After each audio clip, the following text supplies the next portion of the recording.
The rose is not concerned with how it is going to look 5 petals unfolded out from now. It is just in the very act of unfolding in the moment.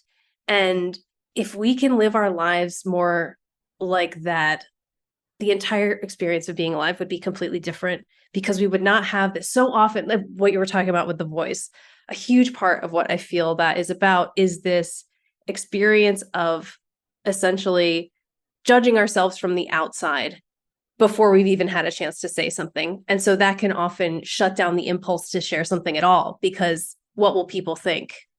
It's terrifying, people's judgments, and that is very real. And something that can really help to dissolve that fear is to embody the experience of being the rose unfolding. Welcome to Feed Your Wild, an immersive journey to help you remember your own medicine and awaken your intuitive healing gifts. I'm Vanessa Rodriguez, and join us for heart-centered, real conversations exploring intuition and spirituality, health and wellness, astrology, herbalism, and nature-based practices that will transform your health and life. Our mission is to inspire, empower you, and help you expand your spiritual and intuitive connection to its fullest expression so that we can build a more beautiful world together. Get ready to feed all parts of your wild self. Welcome back to Feed Your Wild. I am your host and intuitive nourishment guide, Vanessa Rodriguez. And as I'm recording this, you might hear it in the background chiming in, but my family is playing what sounds like Gregorian chants. And it feels fitting for this introduction and this episode, because it feels so incredibly as though Sara Artemisia, our special guest today, is taking us to church, diving into the enchanting world of plant spirit medicine. Sara introduces us to the fascinating world of plant spirits and shares her personal journey of awakening to the profound connection between humans and plants. From hippie parents and a Quaker upbringing to Akashic Records and financial coaching, Sara's journey and story is truly unique, and she's a magical being. I didn't realize how much we actually had in common. When I was living in Southern Oregon, we were living not too far from each other, although unfortunately I did not know her or get to meet her in person when I was living in Oregon. But her orientation and her devotion to the living world and the seen and unseen realms, to plant spirit medicine, to communion with the more than human world, and bringing all of that medicine into grounded, rooted practice here on Earth in support of our collective evolution. It's truly a shared vision and mission, and how she integrates it all in her own unique work and path is inspiring. It is Scorpio season after all, and Sara, being a Scorpio herself, is no stranger to diving deep. So not only are we having her on today to chat about plant spirit medicine, but Sara is also a holistic financial coach. I'm bringing her back on the podcast later this month to talk about money. Such a wonderfully scorpionic topic. And I love Sara's perspective. So I'm excited for you to tune into that. Sara was also a guest mentor for the Wild Intuitive Practitioner Pathway. She led a class on discovering your money archetype and making empowered financial decisions. We will talk more about that in the following episode. But in this episode, we are getting into discovering how nature itself is conscious and how to learn the art of validating the experiences of plant spirits, even when their language and perception differ from our own. We explore practical exercises to deepen our connection with plants, from body scans to physical contact, as we learn to trust our own inner wisdom. This is a joyful conversation as we explore the importance of self-acceptance, self-love, and self-validation in allowing our unique gifts to flourish, really fostering community with others and the environment, especially the green world. The time is ripe to connect with plant spirits and collectively rekindle our holistic relationship with the natural world. So let us dive in. Welcome, everybody, back to the Feed Your Wild podcast. Today, I am thrilled to welcome on Sara Artemisia. I have to share that there's so much bubbling that wants to come through in our connection, in our conversation. I know you're going to be really, really pleasantly surprised with what comes through today. Sara is a plant spirit wisdom teacher, Akashic Records reader, flower essence practitioner, and host of the Plant Spirit podcast. She helps wellness professionals and empaths learn the energetic language of plants and how to work in collaboration with the conscious wisdom of nature. Sara's been coaching people to move through obstacles and connect more deeply with the earth and their inner guidance for over 15 years, and she deeply loves the land and place where she lives, which is the traditional ancestral homelands of the Takelma and Shasta people in Southern Oregon. My heart goes to Southern Oregon. Having always felt connected to nature and the sacred foundation of life, Sara shares this work with people on the journey of understanding how collaborating with the conscious wisdom of nature can help them fully embody an experience of joy and purpose. Sara, I'm very excited to have you. Thank you so much. Oh, Vanessa, thank you so much. It's such a joy to be here. I'm excited for our conversation. Me too. We have connected a couple of different times, and with me on your podcast and just sort of conversations in between, discovering so many overlaps that are a total surprise and really amazing and synchronistic. So there's so much to cover, but where I always love to start as a touch point is the beginning. The beginning, because there is such beauty in what you do. And I know I hear people like, how do you even get there? How does one step into that path and calling and do so in such a beautiful and really robust way? Like, your work is so gorgeous and it's so healing, and so many of the messages that come through your work and your connection with others on this path as well. So I know there's probably a long story. What are you feeling called to share in terms of where it all began for Sara? Well, thank you so much for that introduction. And yeah, really what's coming up for me in this moment is how the entire journey in all facets is really about reconnecting with a state of wholeness. And so there are so many different avenues and ways to do that. And the way that I began in this life on this journey, there are two primary things coming to mind right now that are really key to that. And one is that I was raised by hippie parents. So in the plant journey, I didn't know that not everyone grew up drinking herbal teas, taking herbal tinctures. I just thought that was how it was, that everyone had a garden that they grew food out of and things like that. So from a really young age, I felt very connected with the plants. And so I've always been on this plant journey in this life. And the other thing that's really foundational to this experience of the lifelong journey of reconnecting with wholeness is that I grew up Quaker as well. And so for folks who don't know who the Quakers are, they have three basic testaments, which are peace, simplicity, and equality. And the services are held completely in silence. It's basically as Buddhist as you can get and still be Christian, where the services are held completely in silence.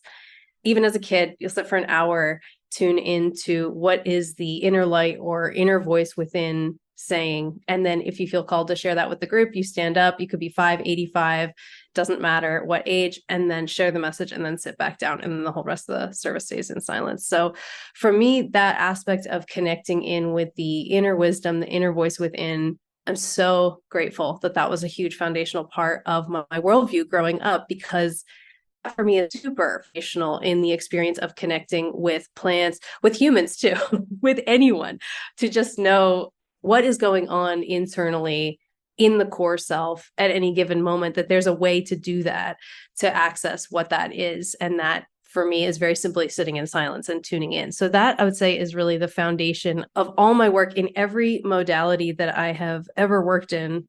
It's really about coming from a space of mindful connection with that modality. So yeah, that's really what's coming to mind to share for this moment.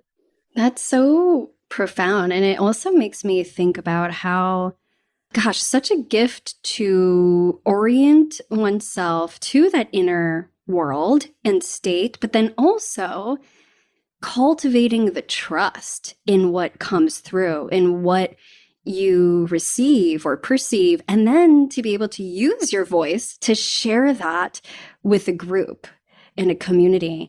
And I just see how powerful that is, especially now where I feel so many people are disempowered with their voice, especially women.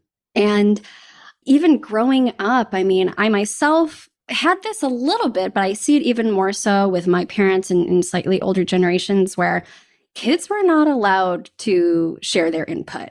It was kind of like, the quieter you were, the better of a child you are. You know, you're like a good child if you don't talk back, share your opinions, that kind of thing. And so there's this conditioning that's very deeply rooted for so many people in so many cultures, that to feel like, man, being a 6-year-old, let's say, in a community like that, and having the stage, the allowance to share what comes through, and the affirmation that's valuable for the community to receive, I think it's like a gift beyond anything. I mean, because especially now I feel like the utilization of our voices is so, so critical. How do you feel that work, like voice work, internally and externally, has informed your path? And I mean, we could say worldview, but like, let's start with your specific path and as a healer. Oh, wow. That is amazing. Thank you for that question. Truly, for me, the answer to that is about the orientation to being a conduit, and really recognizing, okay, if there is this, the given being that there is an inner voice within, that we all have this inner wisdom, this inner knowing. There can be a lot of pressure. There is a lot of pressure in today's world to be perfect or say the right thing in the right time. And that can shut a lot of people down. And you layer all the thousands of years of patriarchy on top of that, and suppressing the women's voice and all of this.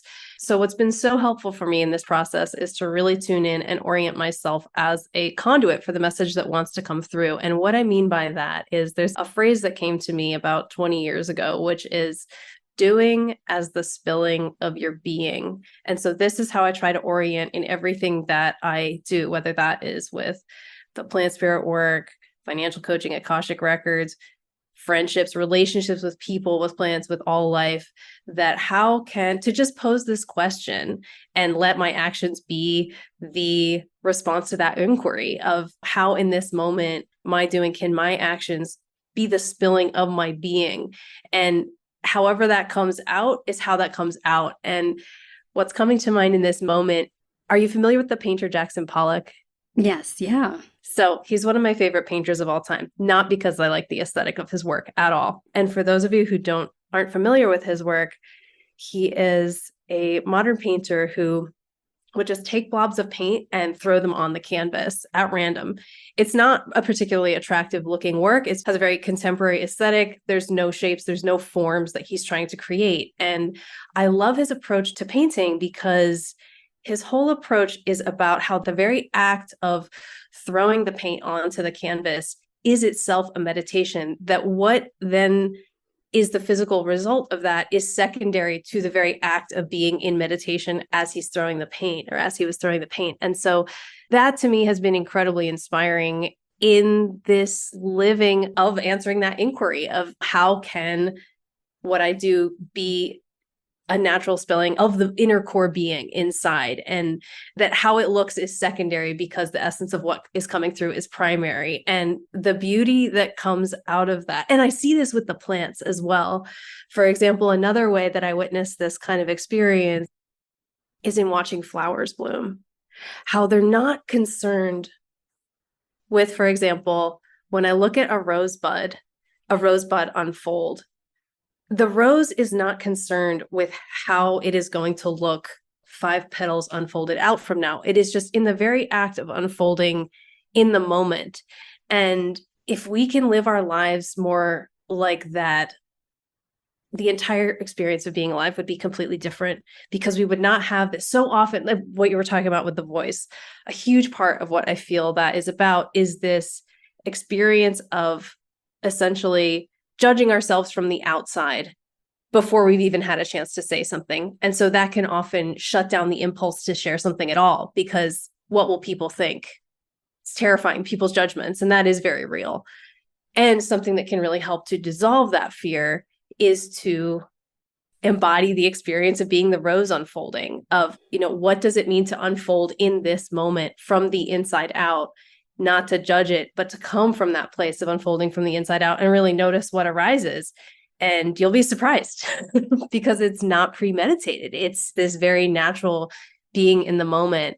And I see also with some of my very dear friends who are in their 70s right now that even though they might use a completely different language to describe what I just described, that they are in that experience of living in the present moment. And I think that allows the voice to flow through more clearly.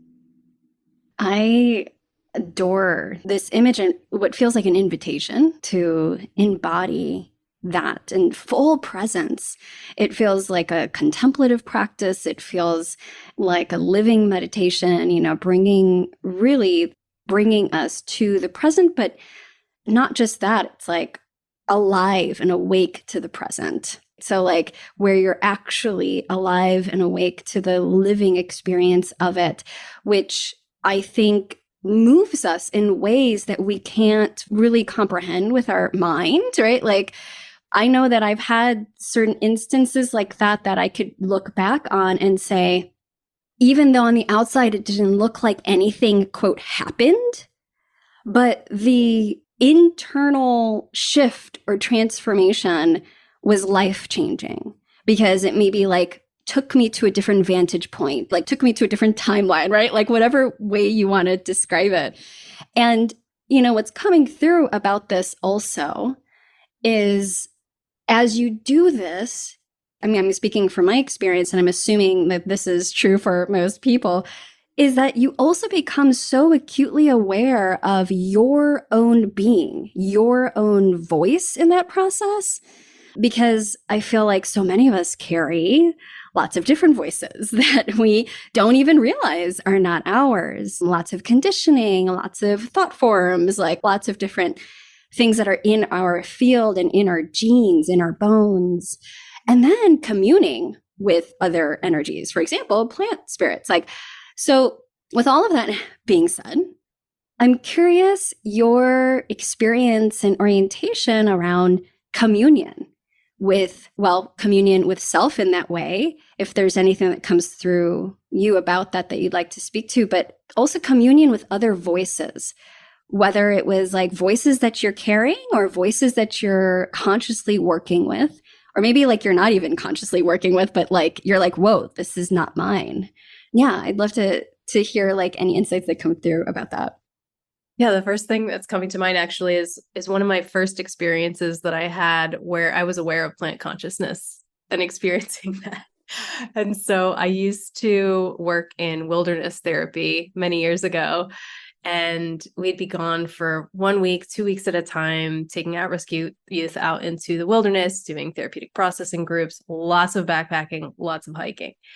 So because it's been enough time, I feel fine to share this, that we weren't allowed to bring our phones out into the field. That was a no-no. But because I would work doubles, so I'd be out there for 15 days at a time instead of 8, And I wanted to connect with my husband at least once during 15 days. And this was days of flip phones. So there would be one time during the double where I'd kind of sneak off and give him a call, kind of a thing. I'd have to find a place that would have service. And so there was this one time we were way out in the backcountry, no roads, very, very far from any cars. And I go out, I find this good place. It's really close to a juniper tree. And I turned on my phone, and all of a sudden I had this experience of this rippling out energetically coming from the tree where it was not used to this experience. First, I was curious, what is this? This is a very different sensation than what I was experiencing 5 seconds ago. And I immediately realized that it was the experience of the tree reacting to the cell phone being turned on, and that it was not used to having that kind of vibration in its field. And so that experience of recognizing, oh, I am connecting with, in the same way that when we walk into a room of people, and I'm sure many people listening, you can relate to this. When you walk into a room of people and maybe you've never met any of those people before, but you can immediately feel the savoring, the flavor of laughter, even if the laughter has just finished and no one's laughing in that moment. Or similarly, if there's an argument in a room that you just walked into and you can feel that there's tension in the air, even though no one's saying anything and there's nothing physically that would relay that information to you, it was that same exact kind of experience with the tree. And so I think a huge part of that, in you're asking about the communion piece, is really understanding that, of course, we are all connected. Every living being has DNA. And so there is some biochemical exchanges that are happening, regardless of if we're consciously aware of it, anytime we're near another living being, that there are different ways that we can perceive that experience of communion. And I think it's important for each of us on the intuitive journey to really understand what is our way of receiving intuitive information. And so for me, for example, the felt sense sensation, very somatic, that experience with the tree, with the juniper tree, being aware of the cell phone being turned on, I felt that in my body. It was a visceral experience. Similarly, when I walk into a room and people have just been laughing or having an argument, I'll feel it in my body. There will be a relaxation or a tension that I feel in my body, but that's not everyone's way. And so I do think it's really important in the intuitive journey for each of us to really start to explore and get to know what is our way that we receive information about what's going on with other people, with other living beings in the environment, and to really fine tune that and hone in on that, recognizing that no one way is better than any other way. For example, if you smell things really clearly, or you see things, or you hear things, or just whatever way it comes in for you, it's so important to honor that, because just like how in nature, no one other plant is ever trying to be another type of plant. And I think that is really where it's very unfortunate in the human experience that the comparing mind is so loud. Because that is a part of that voice stifling that you were talking about earlier, because when we compare ourselves to someone else, it doesn't allow us to fully let our own gifts come through. And in order for us to let our gifts come through, we have to honor who we are. And so I think that's really where it starts. I think that's really where the communion starts, is by self-acceptance, self-love, and just self-acknowledgement, self-validation, that this is so important in the journey. I think this is so critical, and it connects in with, you could say, the teachings or understandings of knowing thyself, because it's like, as a foundation for, quite literally, like, especially for intuitives, is like knowing thyself is the foundation. And I feel like the acceptance is part of that. It's like a critical part of that process and that state. And, it's like multidimensional, right? There's like a lot to that. And I can also see how, when I feel like, I'm just even feeling from people like tuning in, how challenging that can be. Do you have any tips, or like, have you found even maybe specific plant spirit allies that are supportive in that journey to self-acceptance, self-love, to knowing thyself, like, in all different orientations, like maybe there's different pathways to that, but have you found certain specific plants to be supportive? Yeah, great question, of course. And I know it's going to be no surprise to you. Rose has been gigantic in that journey. Gigantic for me, for folks I've worked with. The closest plant to me right now is a giant rose bush. It's about 3 feet away. So in all my work, anytime I'm at my desk, me and Rose are working together. And yeah, wow, there is so much I could say about Rose. The things coming to mind in this moment are what I was sharing about earlier, this unfolding from the inside out. Rose is so supportive for the heart. And also Rose has thorns and a woody stem. And it's so important to recognize, particularly for women, that it's okay and in fact necessary to have thorns, understand boundaries, and be really rooted into the earth with solidity. This is also a very important part of being very soft and open and loving in the heart, is also understanding that it's vitally important as well in the journey to have compassionate boundaries. And so Rose, of course, has been a huge ally and teacher for me, and I do feel that planetarily. However, for folks who don't resonate with that, and I wasn't always a flower person either. The Quakers are very humble. It's not about how anything looks. It's not showy at all. So there's a huge value in being very modest. So growing up, I always felt very connected with what I call the underdogs of the plant world, like the weeds, the plantains, the green ones, the ones that are not showy at all. Because for me, there's that basic fundamental value of equality, of recognizing, okay, well, everyone loves the roses and the dahlias. You know, what about the plantains of the world? Like, what about those plants? But it's so important to recognize that. And so I think that that's also a really important part of the experience, is not to at least attempt or have an intention of not prejudging. For example, if you want to connect with a plant, if you feel drawn, for example, to a violet, which is a very quiet, demure, stunningly gorgeous flower, but may not be as showy as something else, that there's a lot of value in that. And so an exercise that's very simple that I would recommend for folks if you want to start to do this would be to just go on a walk.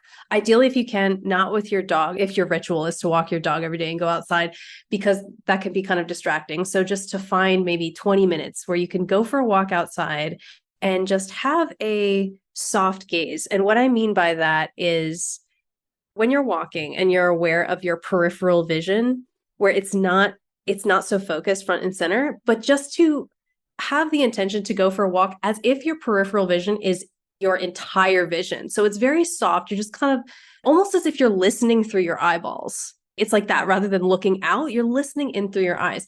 And notice if there's a plant, or could be any type of creature, but plants in this case, because I feel very connected with plants, are incredible teachers. To notice if there's a plant that just kind of sticks out to you in your peripheral vision, or with this soft gaze. And if you go sit with this plant, or just go up to this plant and ask it this question of, what is it like to be you? And notice what comes back. And notice what comes back without judgment. Because you may find you ask that question, and then all of a sudden this super random song from the 80s comes back. And you're like, what does that have to do with anything I just said? It's highly likely there's a message in that. And so that can be really, really helpful to the process of connecting in with the plants. And there was something else in there too. Ask the question again that you wanted me to answer, because there's something else in there. Oh my gosh. I feel like I'm like so in it, and I get lost in where we are. Totally. We don't have the rewind button. But let me, or even where you're feeling called. Yeah. Yeah. Because I'm feeling as a listener. So I'm always like trying to tap into that listener field. And I'm inspired. I'm seeing the possibilities of how this can support me, and like excitement around developing it. But I feel like there's still a lack of trust in the process. Like, you know what I mean? Because especially for those who maybe aren't as familiar with the concept of plant spirits, because I know there's probably some folks listening in who aren't necessarily, maybe they've never consciously communed with a spirit of a plant. Could you maybe give us like a little primer on what they are, like what it means to connect with them? You know what I mean? To kind of like open that field up of awareness so that people can build more trust in stepping into that world? Does that make sense? Yeah, it's a great question. So, for the lack of trust piece, that's a huge journey in and of itself. And in the experience of communing with another, basically interspecies communication is what we're talking about. Well, first, actually, I want to start with the plant spirits question. So, considering this question of what is a plant spirit, there's a foundational layer to that, which is recognizing that we live in a conscious world. We live in a conscious universe, that our ancestors, no matter where we are on the planet, our ancestors knew this. And in the process of colonization, moving through the patriarchy, that our understanding that we live in a living world, that all of nature all around us is conscious, has gotten cut off, and it's been severed. That understanding, that deep inner knowing, it's been severed. And so the experience of connecting, when I say plant spirits, all I mean by that is that nature is conscious, that just in the same way as we connect with a human and they can communicate back to us, that the plants are exactly the same, that they have a consciousness, and that even though they don't communicate in English and have the same kinds of nervous and organ systems as us, that they have a language in which they speak, that there are different ways to understand and interpret this language. And in the human way, you could think of this as when you hang out with different groups of friends, or maybe even just two different friends, it's likely that, say, one of your friends is super boisterous, loves to go out, have a really loud, good time, and another one of your friends is really quiet and calm. You're probably not going to be talking in the exact same way to each of them when you're on the phone, chatting, hanging out in person. It's likely that the types of things that you talk about and the way that you talk will be different because you are communing with that person. You're connecting with them in this shared space together. And it's the same with the plants. And so to connect with the plant spirits is really to connect with this understanding that you are encountering another living being. It's honestly not woo-woo at all. It's like very concrete. Is this a living being? Yes. Am I a living being? Yes. That's really what it is that we're talking about, is that this is a living being that has a perception of its experience, and that perception is different than the human perception, but that doesn't make it any less valid. And this is where the validation piece is also really key as well, because just because this living being is not speaking in our human linear language does not mean that it is not experiencing its environment. And so that's what I mean when I say plant spirits. And so for the trust piece, this trips people up all the time. And the thing that's coming to mind around that is the incredible value and importance of first quieting the mind and connecting in with the current moment of what the self is experiencing first, before you go to encounter another living being. And this is actually a great practice to do with humans as well, before picking up the phone to text someone or anything. Just what is going on? It's a mindfulness practice, essentially. What is going on in this moment? And so some very practical things, some very practical way to do that would be to just do a very simple body scan of just starting the bottom of the feet and just checking in, like, okay, how are the bottoms of my feet feeling? Okay, legs, what am I experiencing in my legs right now? And then just torso, heart space. What's the quality in my heart space right now? Am I feeling really open and expansive? Am I feeling contracted? Am I feeling kind of numb? Has this day actually been pretty intense and I just kind of want to shut down right now? To really just notice without judgment. I think that's really the key piece in the trusting process, is to just allow and recognize, okay, this is happening in this moment, and I'm not going to try to change that. I'm just going to be a witness. And so really the trust piece, in my experience, starts with being the witness, being the observer, and really recognizing, asking this question, what is happening in this moment? And is it possible to not have a reaction around that, but just to ask this question of what is happening in myself in this moment? Is my mind really busy? Is my mind feeling anxious? Is it feeling calm? What is it feeling? And so after doing that quick scan, and I mean, the way I just described it could even be a lot longer than the actual process itself, which could just take 30 seconds, just a super quick, what's going on in this body right now? And then when you go sit with a plant, to just notice, or something that can be super helpful for this actually, is to take a tea or a tincture, ingest something, have some kind of super physical contact experience with the plant. Or maybe, I think I've shared this with you before with rose, but one of the things I love doing with rose is just picking a rose as it's just about to drop its petals and just rubbing it all over my face. That is, anytime I want to get into bliss mode, if the flowers are doing that right outside my door, that is absolute heaven to me. But yeah, just to have a very physical experience with the plant, and then do that check-in again with yourself after that. Just do a quick scan of like, okay, has anything shifted at all? Has anything shifted at all? Like, does any part of me, do I feel a little bit more, even if it's, for example, if it's something you're smelling, are my senses feeling a little bit more open? Is my nose a little bit more sharp? Am I more aware of what's happening in the environment? That is a great way to start the process on the journey of trusting yourself. You're not asking yourself to change anything. All you are doing in that moment is being the witness, being the observer. And there is so much wisdom that comes from the experience of being the observer, being the witness in our own life. Hey there, I'm interrupting this lovely conversation to bring you a special invitation. If you are a clinician, a practitioner, a healing artist of any level, maybe you're just starting out, or perhaps you're a seasoned practitioner. If you feel that your soul is aching for a change, that something is calling you, you want to go deeper with your medicine, you want to know and expand your intuitive gifts.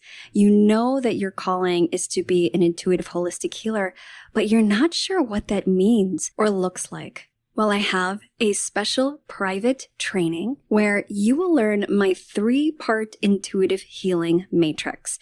This is the foundational piece for all holistic healing practices. And it's what has guided my work and so many others. This private training is called How to Create a Transformative Intuitive Healing Practice You Love. And you can get access to this training for free when you apply and are accepted to the Wildly Intuitive Practitioner Pathway, aka WIP. This is our high-touch 9-month intuitive healing mentorship and practitioner mastermind. On this journey inside of WIP, you'll be initiated into the Akashic Records, becoming a reader and a practitioner for intuitive connection, experiencing deep self-healing and unparalleled support for your clients and patients. You'll discover your intuitive gifts and break through blocks, limiting beliefs, fears, and programmings that are holding you back. You'll also channel an integrated body of work that synthesizes your innate gifts, experience, and wisdom. The Wildly Intuitive Practitioner Pathway is an initiation. It's your chariot that will carry you into your next level of healing, both personally and in your work. So I invite you to learn more and apply. You can go to wildlyrooted.com/apply. There are no risks or obligations to join after you apply. And if you're accepted, you'll get that private training on how to create a transformative intuitive healing practice you love. Head over to wildlyrooted.com/apply. I think this is so fundamental, so important. I mean, to have like a healthy human experience, period, right? Like, I think to be human, to speak to what you're saying, to be human means to be in connection with all the living beings around us. Like, there is no separation. There's no siloing. Like, we cannot extract ourselves from this living consciousness and like this field. So I just so appreciate those steps because, and by the way, they also feel so grounded, right? Like, they're simple, they're grounded. What I'm also getting is sometimes people, and I hear this from students too, it feels like there's pressure around, am I intuitive enough? Am I going to be able to hear the voice of the plant and interpret it correctly, right? There seems to be most usually like self-appointed pressure around that. And so I feel like this just kind of takes all of that away because you're really just calling us to be ourselves in a really compassionate level of consciousness, which is that witness consciousness. And what I get from that too is I'm like even tuning in and I kind of look at my own process and I see other students and other healers. That opens up your field to even receive because like it raises your vibration. I mean, there's a lot there, right? You're raising your vibration. You're quite literally opening things up. You're telling the living world around you that you're paying attention. And so it's like, it becomes almost an invitation to receive and to start a conversation, which that has been true in my experience. Like, just like you having my first plant spirit communication experience without trying to do so. I was in a state, I was sort of walking meditation without trying to be. And so you're like literally in a different level of consciousness. And I think this is just so important. Anything that is coming up for you with any of that? Yeah. Thank you for sharing that. And the big thing coming up right now that's also so key in all of this is the childlike joy and play, to really treat it as an experiment. I think that's another huge part of what happens with the whole stifling experience, the self-appointed pressure, as you named it, is that we can put so much pressure on ourselves of, oh, am I going to get this right? Is this real? Is this really happening? I don't know. How am I going to even understand what's even happening, kind of a thing. Rather, what would it be like if you just went into the experience as if you were with a childlike wonder, with a childlike joy and play, that this is so, so, so important. And so a really simple thing coming to mind for me around this that can just be so helpful is, so in the experience with plants, and particularly with herbal plants, because I love the herbs, there can be a lot of pressure. For example, if you're studying herbalism, to memorize all the facts, memorize all the constituents, what are all the healing properties of this herb, kind of a thing. And so if you think about, if we approached a human like that, who we were meeting in the living experience for the very first time, and we had read an entire textbook about them, when we memorized all the facts, and we just went up to them and we didn't say, for example, hi, I'm Sara, who are you? But instead we said, I read all about you. I know everything about you. Let me tell you who you are and what you are, kind of a thing. That would be a little bit off-putting as a human. So when we begin the relationship with the plants, to approach it in the exact same way that we would in a relationship with a human, with curiosity, introduce yourself. Who are you? Tell me about yourself.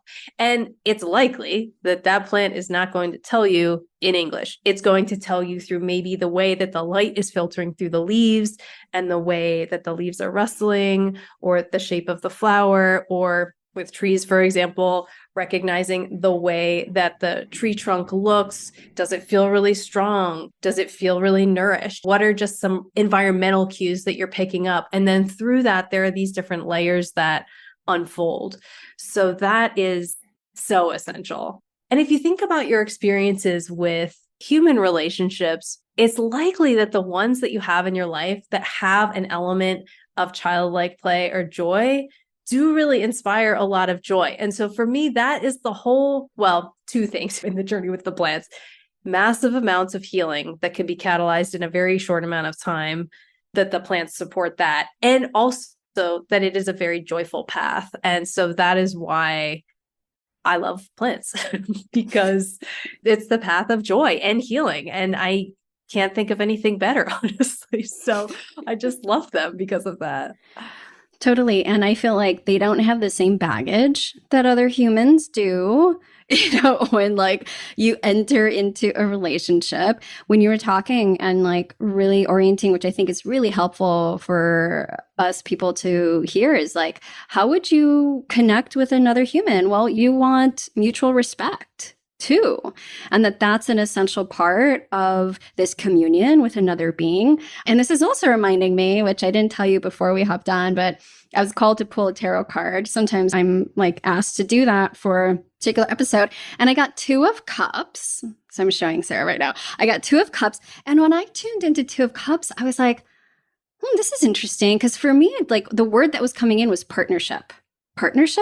And also like how Two of Cups is really about the relationship with yourself, this internal world, and opening up to the places where we might experience contraction or difficulty or pain, and to accept, like the self-acceptance piece, and how the plant spirits can be partners in that journey, in the work of Two of Cups, which is very deep work and also very essential work for not just living, but also our individual evolution, which contributes to the collective evolution, which, well, you might have something to say about this, but I also, which brings me to just thinking about the collective evolution and where you see connection with and the relationship with plant spirit allies in that process of like collective evolution, which is a whole nother podcast episode.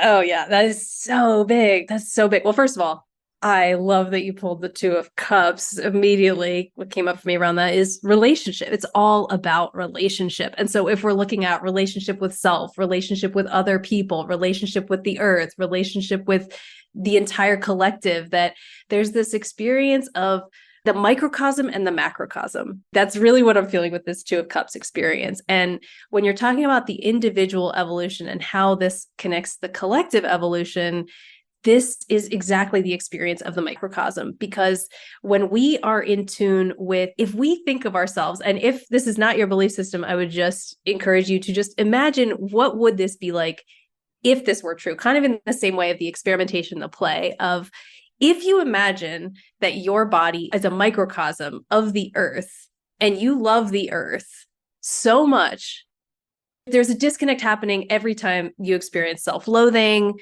talking badly to yourself. Oh, I'm not good enough. This comparing mind that comes in. It's like, okay, well, what? And this is actually really, really helpful for me in my journey with self-acceptance, because the human journey is wild. It's so crazy. And the self-judgment piece can be really, really loud at times. And so to ask this question of, okay, is this how I would treat the earth? Is this how I would treat a small animal? Like, is this how I would treat someone else? No.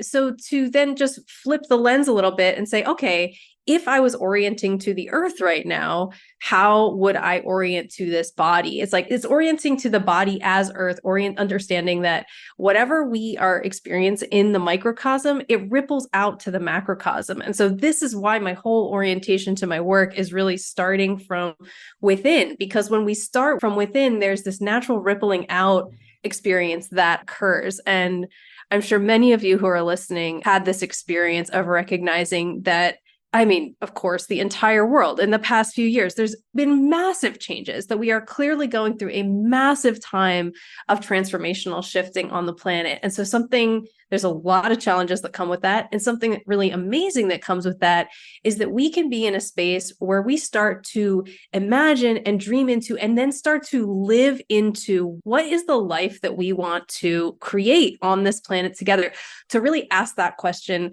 from a space of genuine inquiry and notice what arises as a result. And for me, the experience of connecting with the plants is so incredibly joyful, that just as you said, the plant spirits can be incredible partners in the life's work. For me, I am walking with the plants all the time. They are with me all the time, guiding and informing my work, whether that is, as we were talking about earlier, whether that is with spreadsheets or whether that is in my direct work with the plant spirits themselves, or any kind of offering, to be able to consult and work in a co-creative partnership with an intelligence that is our elders. The plants are our elders on this planet. And so I feel so grateful to have a direct connection with them, as we all do. This is our birthright. Our DNA knows how to do this. And so connecting with plants, connecting with plant spirits, it's not like you have to learn anything new. It's just remembering. That's it. It's just remembering what your DNA already knows. And when we allow that to come through, in my experience, there is a whole multidimensional way of being that opens up and catalyzes in a really short amount of time, which is amazing, because we need that right now on the planet. There's a lot of crazy stuff happening, and the world is calling us to come forward. And the way that I experience this is to really embody what I call our cosmic soul self fully in this body, in this life. And there are many tools and many ways to do this. The plants are a huge avenue that can be incredibly supportive, I believe, for everyone, but especially if you feel called to it. But really, it doesn't have to be the plants. It can be any kind of discipline, any kind of avenue to really help you anchor your being more fully into this embodied lived experience. The whole world will benefit as a result. So if you think about this aspect of self-trust, self-doubt, when we have this experience of stifling the voice or the self-appointed pressure, like you were talking about earlier, a lot of that can come from a space of feeling very isolated and detached from the rest of life. So what if the next time you feel something like that coming up, there was this experiment, this playful inquiry to both connect with, okay, from my perspective, I always ask this question of, okay, what would nature do in this situation? And then that informs my direction of how I move forward with it. But also to recognize that we're not just doing this inner work for ourselves. On some level, of course, we are doing that, but there's a much bigger level and a much bigger reason that we're doing the inner work. And that is to support the collective transformation of consciousness that's happening on the planet at this time. From my, and I'm sure other people have different perspectives on this, but I truly, really, fully, wholeheartedly believe that is what we are doing here. And that is what we are being called to the table to do. And that is why there is so much massive clearing work, so many challenges, ancestral clearings, like all this super heavy stuff that other people in other generations haven't been able to address because life has just been about survival. And certainly there are billions of people on this planet right now where it still is about survival. And that is incredibly challenging. And for those of us where we are beyond that point of just living at baseline survival, we have an invitation, which is to fully step into our life, is to fully step into our experience. And when we do that, transformation occurs. And when the inner transformation occurs, it ripples out and the outer transformation occurs. And so that is the entire reason that I do any modality that I'm working with, that is why. It's for the collective transformation of consciousness that we're currently going through on this planet. And I would be curious for everyone listening, whatever healing modality that you do in your life's work or feel connected to, is there an element of that for you as well? Is there an element of being of service in this life to support the collective? I would bet the answer to that is probably yes, on some level. Well, first mic drop moment, because I just feel like I was feeling the fire being stoked in my heart, Sarah, like you poked it. And I feel that I have heard, for not just in my line of work, but I have heard from people in my life that I never thought would speak in similar language. They may not be using the same lexicon, right? Like the specific words that we are using right now, but they're speaking in these ways because I feel that there's this force and this impulse that we are all receiving. So we're all presented with invitations in every moment, and that's going to look different for each person. And I feel like obviously each person in terms of partnership with a plant spirit, that's going to be different for each person based off of like what's going on for them in that moment. But I'm curious on this topic of more like collective healing and evolution. You mentioned rose, which, you know, rose is my jam too. Have there been other, I guess we could say like primary plant spirits that seem to be, I know all of them are here for this, obviously, but have there been some in your field of awareness that have been more of like the forefront of this trajectory or like this deep work of the collective transformation of consciousness?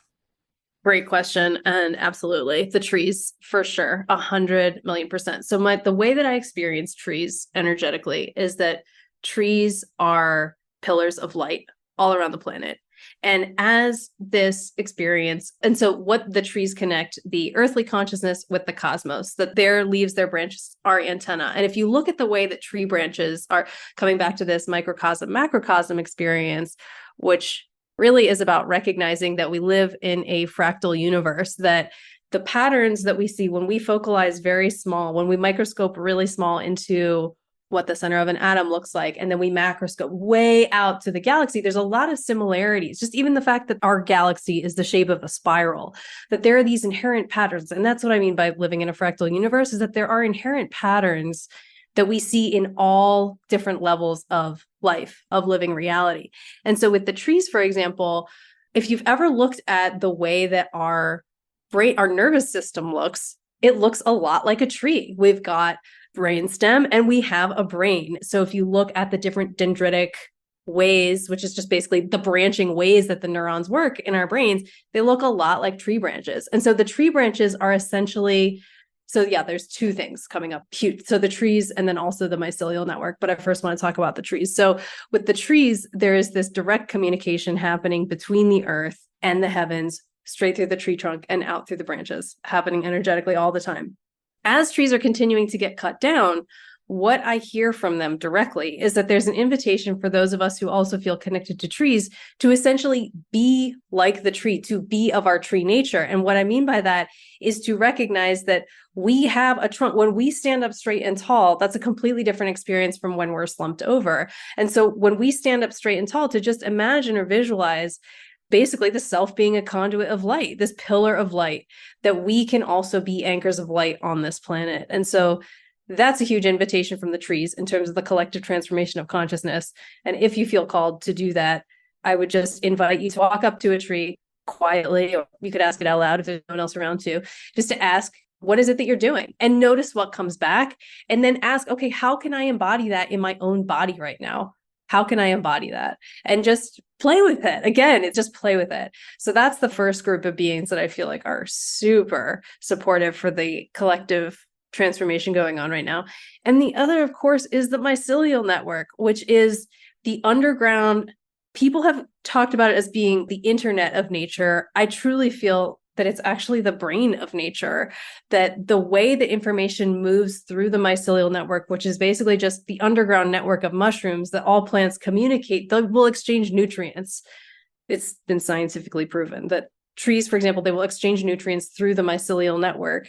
So to recognize that there is this vast underground network that is essentially the brain of the earth, communicating and exchanging information and nutrients every single second of the day, that this is an equal ally in the experience of the transformation of consciousness. And we can work with the mycelial network, for example, by taking medicinal mushrooms like reishi, cordyceps. You know, there are different lion's mane, just taking different mushroom preparations. And again, this can be a fun area to explore and experiment with as well, of sitting quietly for 30 seconds, maybe taking a few drops of reishi tincture, and then connecting again quietly for 30 seconds, and just notice if anything has shifted. If it hasn't shifted, that's fine. It was just 1 minute of your life.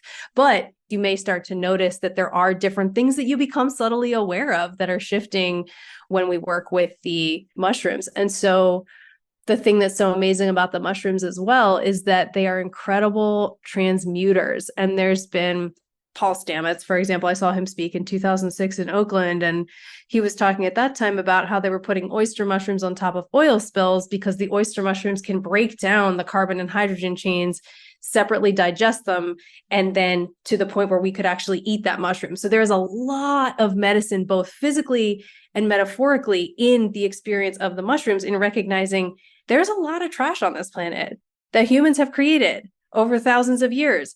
And it's really, really important as we're in this process of everything we've talked about to up until this point of, really stepping forward fully into who we are, that there may be things that need to be digested first in order to do that. It's likely there are.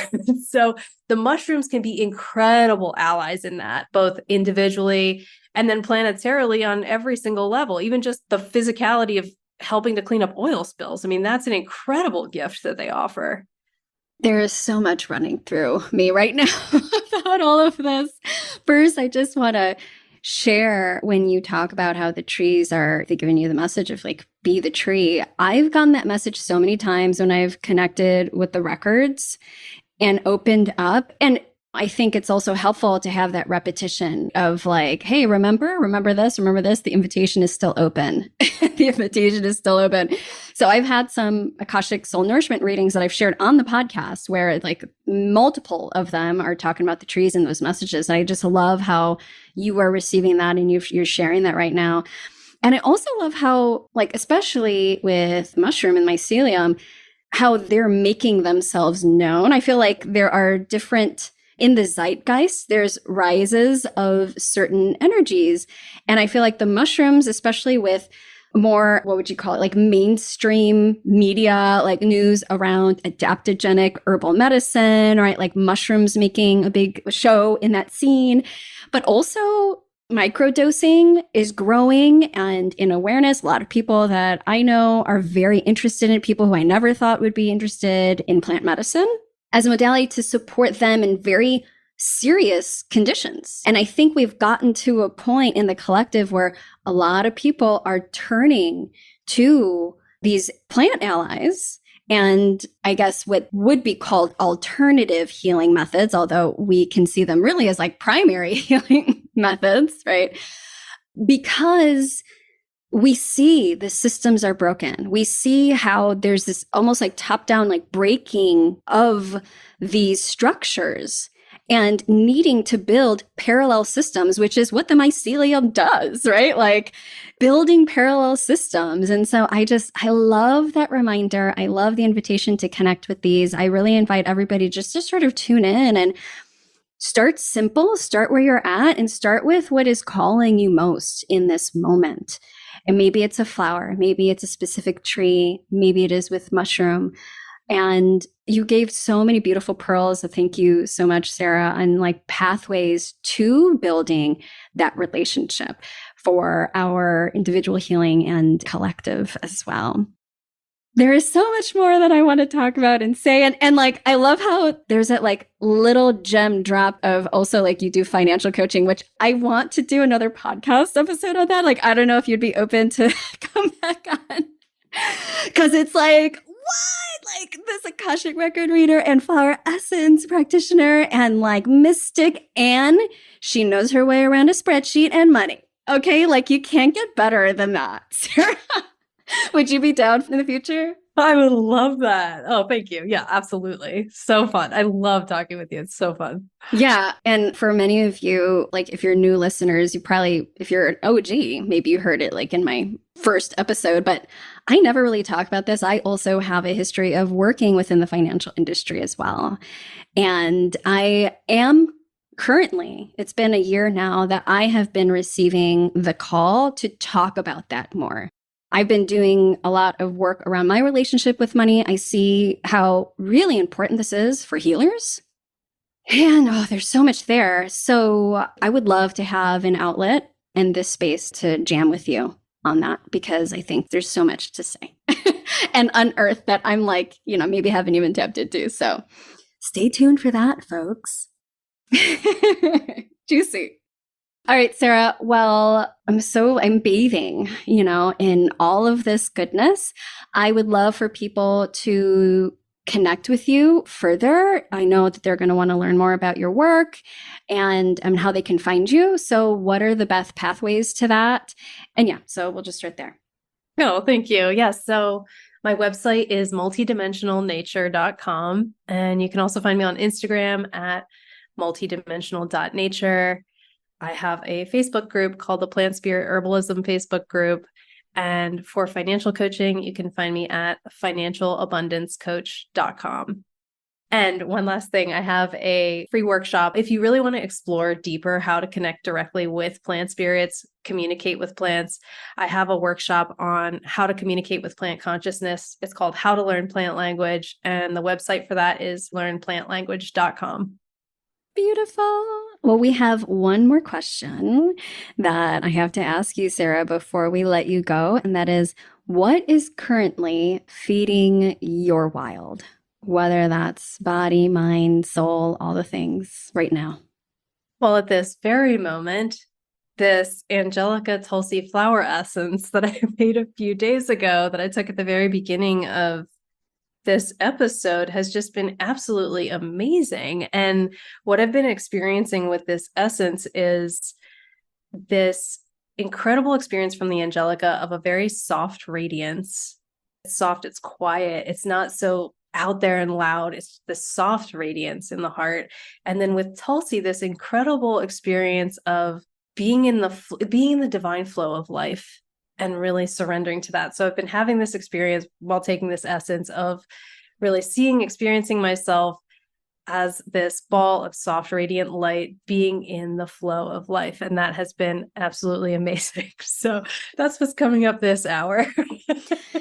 Okay, I have to share one more thing, synchronicity, okay? Because every episode, I pull a card for myself. It might be an oracle card, it might be a tarot card. Today, I was called to pull from the Herbal Astrology deck. Of course, this is from Adriana Ayales at Anima Mundi. And I got Tulsi.